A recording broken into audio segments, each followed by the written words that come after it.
Yeah, no, I would say let's wrap it up.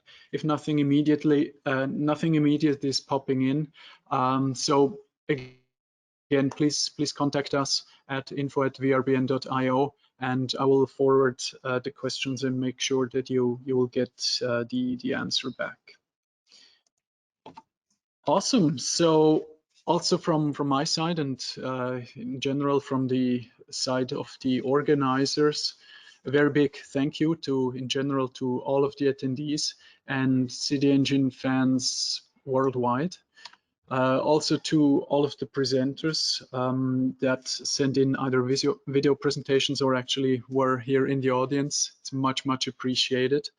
Also to the organizers, both from the side of Esri or also from Robert, who helped me strongly on my end in my team to organize that. And then last but not least, obviously also the sponsors, especially Esri Inc. Thank you so much, Dominik and Teisha, to make this possible from your end, and all of the developers that came from Esri R&D also. And also, yeah, the thanks also kind of to Urban Solutions to actually host the event.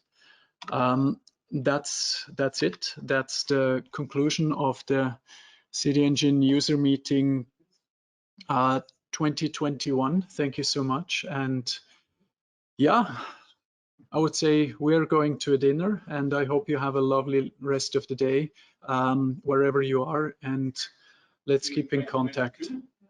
See you in 2022. Bye-bye.